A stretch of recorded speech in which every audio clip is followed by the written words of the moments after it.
Meaning of SIDACMA, Cirilio Danilog, Coalition of Martial Arts. Motto: an attack to defend, the enemy kill possible in split seconds.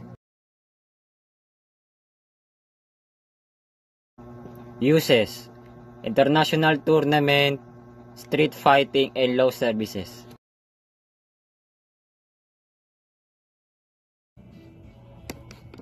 Pledge: I am SIDACMA. I love SIDACMA. I will remain SIDACMA. As long as I live SIDACMA, I will die for SIDACMA. Established on November 20, 2005 at Area 1, Sitio Libjo Moonwalk, Parañaque City, Philippines.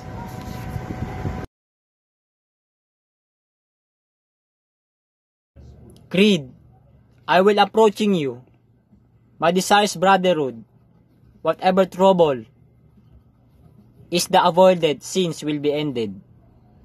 But if necessary, and strength of SIDACMA is the protection of, and in this the only weapon in the hand, the weapon of war that is called SIDACMA.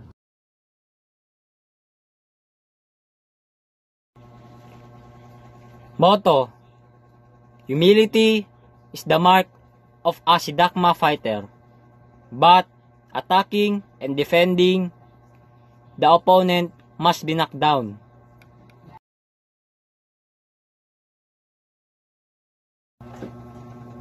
SIDACMA Creed: ako ay lumalapit sa iyong ngangarin at kapatiran.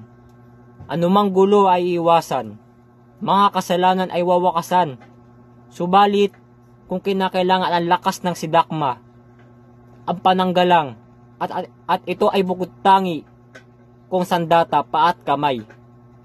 Ang gamit, ang pagdigma ay kung tawagin ay SIDACMA.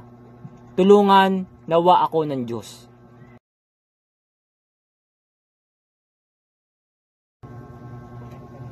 SIDACMA Fighting Principle: to take down the enemy in split seconds.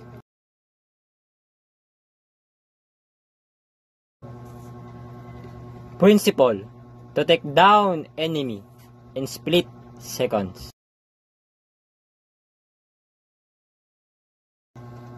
SIDACMA founder, Cirilio Besonia Danilog.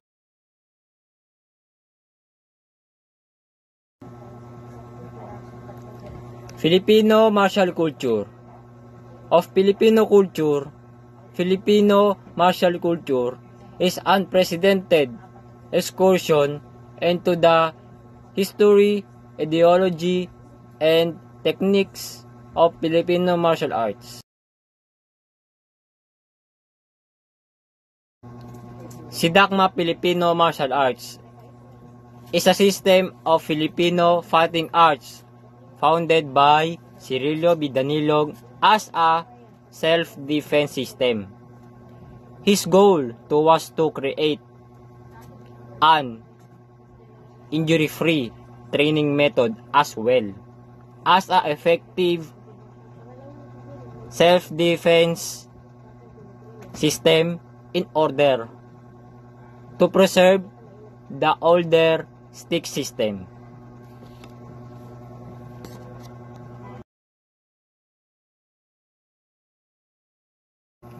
Founder, 10 Dan Red Belt Grandmaster, Cirilio Bensonia Danilog.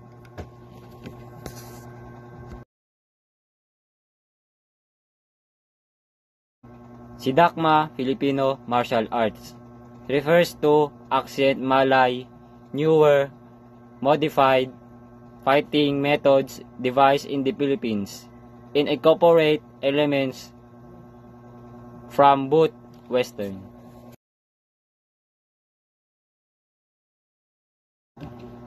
Style: Filipino close quarter combat, Chako, kickboxing, sticks and knife fighting.